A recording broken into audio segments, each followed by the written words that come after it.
Hello students, welcome to my 13th video.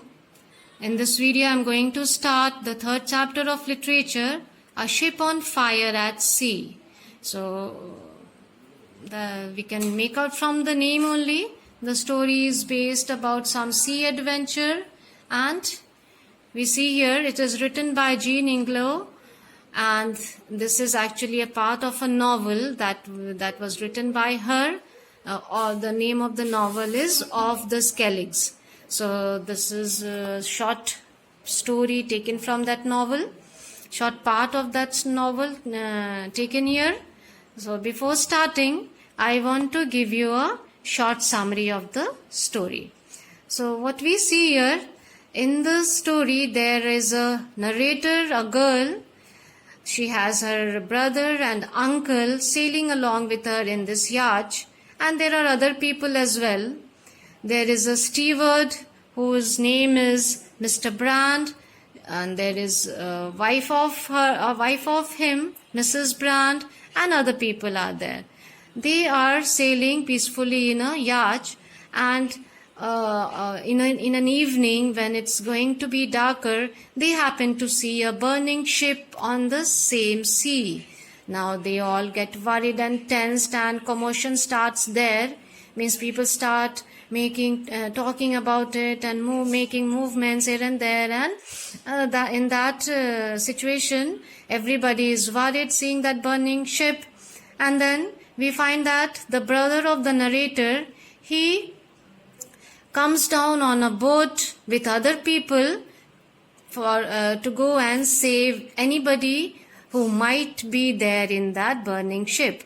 Now, rest part of the story, we find that the narrator is worried about her brother and also worried about that ship which is just turning into a wreck in front of them. So that's how the story moves. And at the end, we find that the brother returns and the narrator is very relaxed and relieved. So that is how the story, that is what the story is all about. Now let us move word to word here, so seeing every part of the story. I'll read first and then explain you. "What is it?" I exclaimed. "What can it be?" She pointed with her finger, and as the yacht swung around, she said, "Look there, ma'am, look." So this she is actually Mrs. Brand, who's there with the narrator, and they are looking at something that they could find that they were finding very strange. As she spoke, two strange objects came into my view. One was a great pale moon, sickly and white, hanging and seeming to brood over the horizon. And other, which looked about the same size, was red and seemed to lie close at her side. So there they see two strange objects.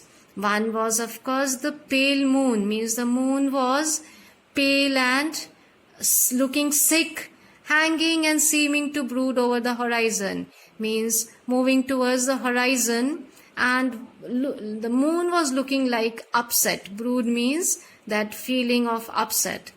And here horizon is that part which is an imaginative line where the sky meets the earth. It looks like the sky is meeting the earth, but that is an imaginative line. That meeting point is called the horizon. So there the moon was hanging down, and the other, which looked about the same size. Of the same size, there was something else which was red in color and very much close to the moon. Whatever it was the cause of the commotion. Now, still it was not clear what was it, but they knew that was the reason people on her ship were talking about, and which now seemed to be already subsiding. Means they had been talking about that strange object, and now it was just they were becoming calmer now. That topic of that strange thing was becoming calmer. I had heard the men called up not 3 minutes before, and now 2 boats were already lowered. Means from their ship two boats were lowered down, and one of the boat was under the command of her brother Tom, and he was going foremost in front of the other boat. I heard his voice coming from the water, and no one prevented me now from rushing to the side to look over. Now she became little worried about her brother, that she could hear his voice, and she became worried that in such situation where was her brother going, and then she could make out that he was going towards that burning ship to see if they could offer any help to the people on the burning ship. So let us move next part now. Oh, that sight, can I ever forget? So here in this paragraph, she has described the kind of fire that had engulfed that particular ship. The fire was spurting from every crevice of the black hull. Her great mainmast was gone. The mizzenmast lay with several great white sails surging about in the water, and she was dragging it along with her.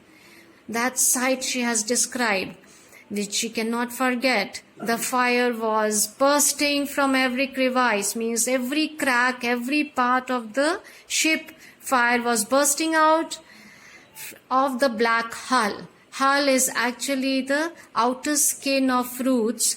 Here the black hull means now that ship which was burning had left into just the outer, was left into only the cover. Her great mainmast was gone. Mast, we know, is the tower on which the sails are tied together. The sail means that fabric which is used for sailing. That was gone. It had caught fire. And the mizzenmast, that is the smaller mast that lay behind the bigger mast, was there with several great white sails. Sails means the fabric, that fabric which is tied to these big poles which help in sailing the boat. So this white sails, those fabrics were also surging about in the water, means they were also just moving about and were just about to drown in the water.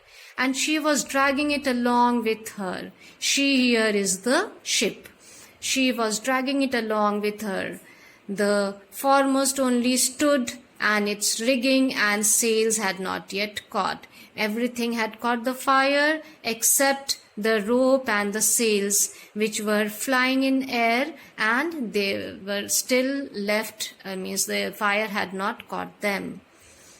A dead silence had succeeded now to the commotion in the vessel.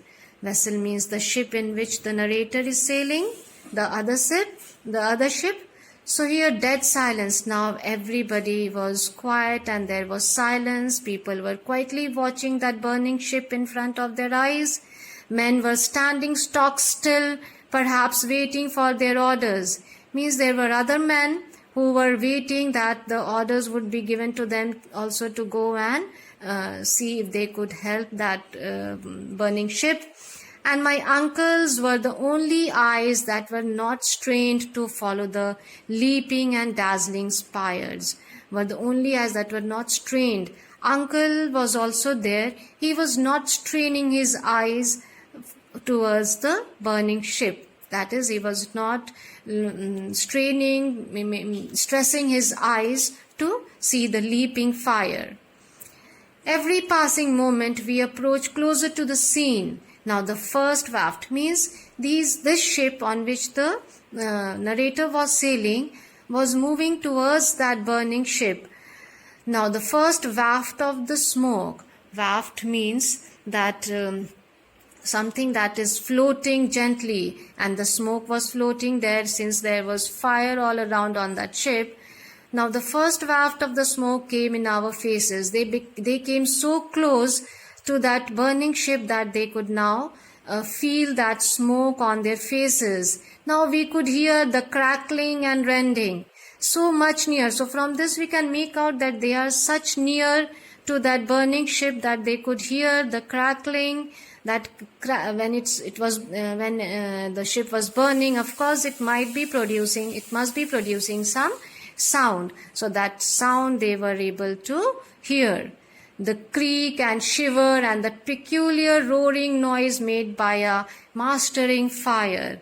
That noise that the fire makes. Mastering means that had mastered the ship, had taken control over the ship. That fire had taken control over the ship, and that particular noise they could hear now. I never saw anything like the horrible beauty of that red light. Now, why horrible beauty? See, this two opposite words are used here.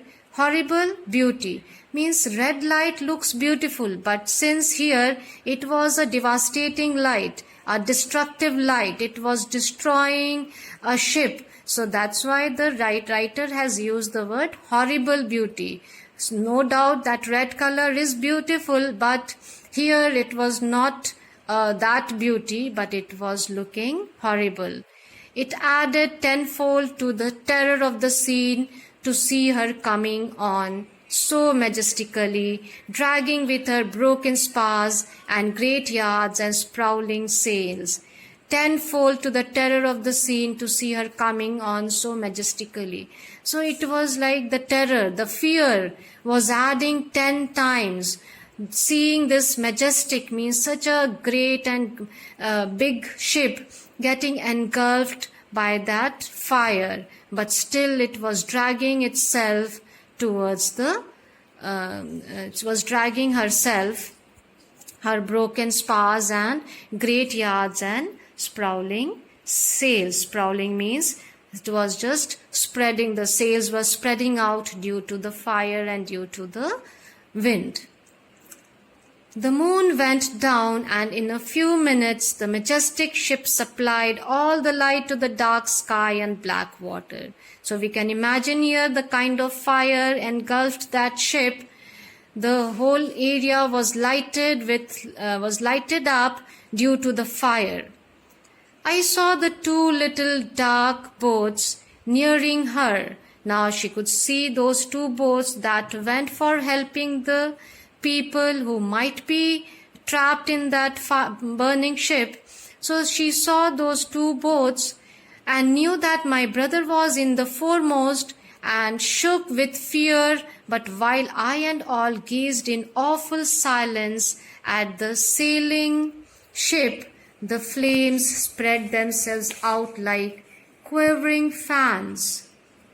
So she went near, and now their ship was very much near to that burning ship. From there they could see those two boats on which on one of them the brother was sailing. Brother was there. So she was of course wanting to know, wanting to see if her brother was safe, and everybody else was also watching that scene, watching that awful scene, very much tensed and worried. Flames spread themselves out like quivering fans, shivering fans, like the flames. Flames means the fire was shaking, moving with air, with wind.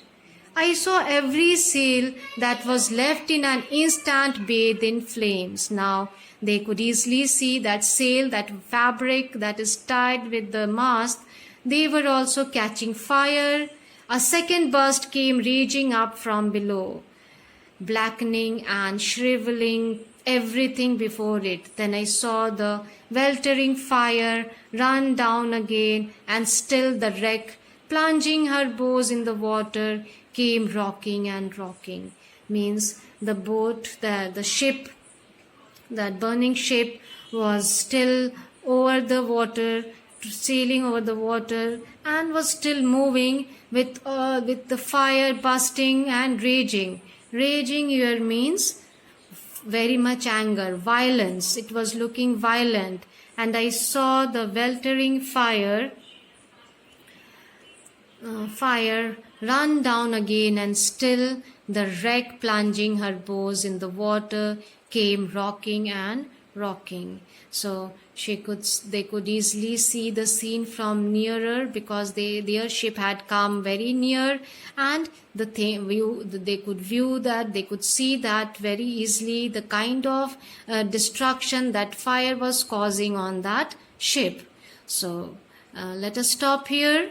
In the next video we will move on with the story, and I want you to read the story nicely once, twice, and then I'll get back with you in the second video. We'll proceed with the story. So till then, take care and God bless you all.